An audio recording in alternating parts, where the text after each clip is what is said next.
Hello everyone, welcome to Career Launcher, and in today's session of quantitative aptitude we are going to talk about profit loss and discount. And this is the first session of profit loss and discount, and we are going to see what kind of questions we can get and what are the approaches to solve those questions. ठीक है.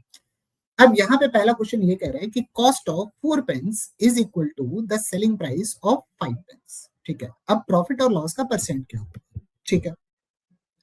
मैं यहाँ पे ये assume करता हूँ कि cost price जो है, cost price of 1 pen is equal to 100 rupees. So cost price of 4 pen कितना होगा? 400 रुपए. ठीक है. And selling price of 1 pen is x rupees. So selling price of 5 pens कितना होगा? 5x rupees. अब cost price of 4 pens that is 400 is equal to selling price of 5 pens that is 5x. So x comes out to be what? 80. So cost price is what? 100. Selling price is what? 80. So is he getting any profit? No. Is he getting any loss? Yes. How many rupees? 20 rupees. Right. At what cost? That is 100. So basically the loss amount is going to be 20% loss. Okay. चलिए अगला question देखते हैं. अगला question क्या कह रहा है? On increasing the selling price of an article by 25%, there is an increase of 65% in profit. What is the initial ratio of profit to the selling price? ठीक है. अब ये वाले क्वेश्चन को का अप्रोच हम क्या लेंगे? हम बड़ा सिंपल सा अप्रोच लेते हैं, ज्यादा कुछ सोचेंगे समझेंगे नहीं. हम क्या कर रहे हैं यहाँ पे, हम यही ले लेते हैं. सो 5:13 पहला ऑप्शन उठाते हैं. अगर पहले पे आंसर आ जाएगा तो ठीक है, नहीं तो दूसरा चेक करेंगे. अगर दूसरे पे आंसर आ जाएगा तो ठीक है, अगर उस पे भी नहीं आया तो तीसरा चेक करेंगे. अगर तीसरे पे भी नहीं आया तो चौथा चेक करने की जरूरत नहीं है. तो ये कॉस्ट प्राइस है, ये सेल प्राइस है. ठीक है. इसको दोनों को मैं 20 से मल्टीप्लाई कर देता हूँ. 20 से क्यों? ताकि अपनी जो कॉस्ट प्राइस है वो 100 रुपए बन जाए, उससे चीजें आसान हो जाती हैं. तो कॉस्ट प्राइस 100 है, सेलिंग प्राइस कितना होगा? 260. अभी 160 रुपए का प्रॉफिट हो रहा है हमारे पास, 160% का प्रॉफिट. ठीक. सेलिंग प्राइस 25% से बढ़ गया. सो 25% का मतलब 1/4. 1/4 किसका? सेलिंग प्राइस का. सो 260 का जो 1/4 होगा वो होगा 65. सो इसका मतलब सेलिंग प्राइस 65 से बढ़ जाएगा और कितना हो जाएगा? 325. अब जो प्रॉफिट होगा वो कितने का होगा? 225 का. किस पे होगा? 100 पे. सो 225 100 का कितना परसेंट होगा? 225%. पहले 160% था, अभी 225% है, तो प्रॉफिट में कितने का इंक्रीज आया? 65%. क्या ये हमारी ओरिजिनल वैल्यू को मैच कर रहा है? जी हाँ. तो यहाँ पे सीधे अपना आंसर हो जाएगा ऑप्शन ए, दैट इज 5:30. चलिए अगला क्वेश्चन देखते हैं. अगला क्वेश्चन क्या कह रहा है कि a shopkeeper sold an article at 126. एक शॉपकीपर है, उसने 126 पे आर्टिकल बेचा और उसका जो लॉस हुआ वो 10%. ठीक है. तो हम क्या करते हैं, यहाँ पे कॉस्ट मान लेते हैं. कॉस्ट है अपनी x. ठीक है. अब लॉस कितना है? लॉस 10% का है. तो जो सेलिंग प्राइस होगा वो होगा कॉस्ट प्राइस माइनस लॉस. ठीक है. अब यहाँ पे सेलिंग प्राइस हमको कितना गिवन है? 126. कॉस्ट प्राइस कितना गिवन है? x. लॉस कितना गिवन है? 0.1x. तो ओवरऑल सेलिंग प्राइस क्या होगा? 0.9x. ठीक है. तो x की वैल्यू क्या आएगी? 126 डिवाइड बाई 0.9. अब हम इसको अगर डेसिमल हटा के ये करें तो ये कितना आ जाएगा? 140. मतलब जो कॉस्ट प्राइस है वो 140 है, सेलिंग प्राइस 126 है. अब क्वेश्चन क्या बोला? क्वेश्चन ये बोला what should be the selling price of an article के 9 रुपए का गेन हो. तो 140 plus 9 is going to be 149 rupees and that's the profit amount. That's the selling price, new selling price. चलिए अगला क्वेश्चन देखते हैं. अगला क्वेश्चन क्या कह रहा है? श्वेता ने एक टीवी खरीदी. ठीक है.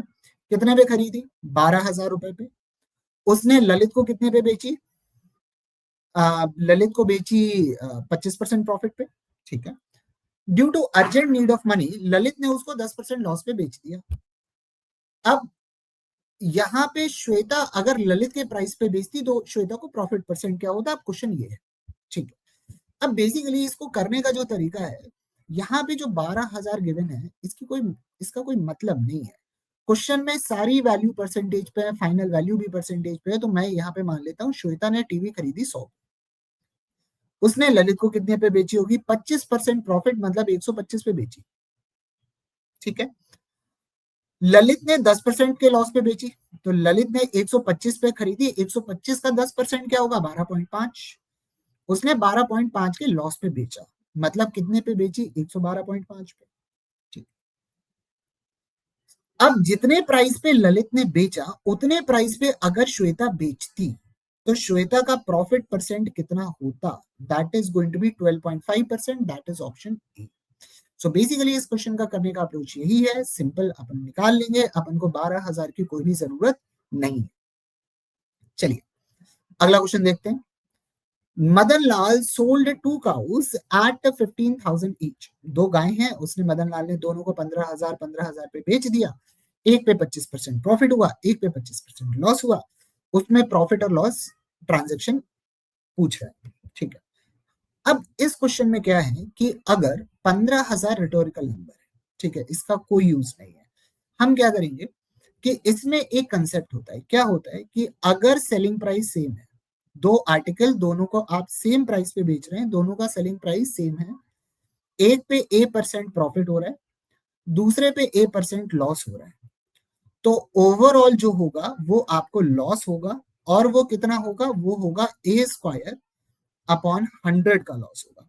अगर वो 1% पे बेच, अगर वो 10% पे बेच रहा होता तो यहाँ पे ए की वैल्यू 10 हो जाती, 20 पे बेच रहा होता तो 20 हो जाती, 25 पे बेच रहा है तो 25 हो जाएगी, तो उसको लॉस होगा कितने का, A² मतलब 25 का स्क्वायर बाई 100%, मतलब ये कितना आएगा, 625 by 100%, and that is equal to 6.25%, that is option C, 6.25% का लॉस होगा। ये बात ध्यान रखिए, जब दो आर्टिकल्स का सेलिंग प्राइस सेम है और एक आर्टिकल पे 100% का प्रॉफिट है, दूसरे पे ए का लॉस है, तो ओवरऑल ट्रांजेक्शन में आपका केवल लॉस होगा, और कितने परसेंट का लॉस होगा, दैट इज A² बाई 100। अगर ये चीज आपको याद है तो इस टाइप की किसी भी क्वेश्चन को हम बहुत ही जल्दी से सॉल्व कर सकते हैं, लेकिन इंपॉर्टेंट पॉइंट ये है कि सेलिंग प्राइस सेम होना चाहिए, कॉस्ट प्राइस नहीं। चलिए अगला क्वेश्चन देखते हैं, अगला क्वेश्चन क्या कह रहा है। एक टीवी शोरूम है, ठीक है, उसमें पहले महीने में कितना बेचा, 185। ठीक है, so I am talking about first month, first month में कितना, 185। ठीक है, सेकेंड मंथ, सेकेंड मंथ में क्या हुआ, 20% से गिर गया, 20% इसका कितना होगा, सो 20% जो होगा उसको हम 1/5 लिख सकते हैं। ठीक है, 1/5 का मतलब ये वैल्यू आ जाएगी 37, तो 37 से डिक्रीज हो गया। ठीक है, बचा कितना, 148। ठीक है, अब अगर हम थर्ड मंथ में देखें तो हमें कितना बेचना है, हमें बेचना है 222। ठीक है, तो अगर हमें 222 बेचना है मतलब हमें कितना एक्स्ट्रा बेचना है, 74 एक्स्ट्रा बेचना है, राइट। अब 74 एक्स्ट्रा बेचना है, क्वेश्चन ये बोल रहा है कि approximate percentage increase, so 74 extra बेचना है, किसके कंपैरिजन में, 148 के कंपैरिजन में, into 100, so that comes out to be 50%, that's going to be option D. चलिए अगला क्वेश्चन देखते हैं। A shopkeeper gives a discount of 11% on the cost price of rice, but 880 gram use कर रहा है 1 kg की जगह, उसका प्रॉफिट और लॉस परसेंट हमें वो करना है। ठीक, सो बेसिकली मैंने क्या किया कि कॉस्ट प्राइस मान ली 1,000 रुपए। ठीक है, अब वो दुकानदार क्या कर रहा है, दुकानदार 1,000 रुपए की जगह वो वेट 880 ग्राम का यूज कर रहा है, तो 1 kg का कॉस्ट अगर 1,000 रुपए है तो वो 880 ग्राम बेच रहा है, तो 880 ग्राम का रेट क्या होगा, 880 रुपए, राइट। अब वो ये कह रहा है कि मैं तो डिस्काउंट दे रहा हूँ, कितने का डिस्काउंट दे रहा हूँ, 11% का, किस पे, 1,000 पे, 1,000 का 11% कितना होगा, 110, मतलब वो 890 पे बेच रहा है, उसने वेट भी कम कर दिया, डिस्काउंट भी दे दिया, तो ओवरऑल क्या अभी उसको प्रॉफिट हो रहा है या लॉस हो रहा है, उसको हो रहा है प्रॉफिट, कितने रुपए का प्रॉफिट हो रहा है, 10 रुपए का, किस कॉस्ट पे हो रहा है, दैट इज 880 इंटू 100, तो इसका मतलब ये आ जाएगा 100/88, सो बेसिकली 1 पॉइंट समथिंग होना चाहिए. सो 1 पॉइंट समथिंग का प्रॉफिट कहां पे लिखा हुआ है? That is going to be option B, that is 1.13. पहले ऑप्शन में 10.3 है, अगले ऑप्शन में लॉस है. तो अब देखिए, यहाँ पे प्रॉफिट होता तो शायद हमको कैलकुलेट करना पड़ता है, लेकिन यहाँ पे प्रॉफिट नहीं है, क्या है? लॉस है. तो अपना आंसर एक ही बनता है, कौन सा? That is option B. And in this case, if you are unable to understand something, or if you have any doubt, any particular question, kindly do ask the doubt in comment box, and we'll get back to you. If you are unable to understand any concept, do let us know. We'll take a class on concept as well. Thank you.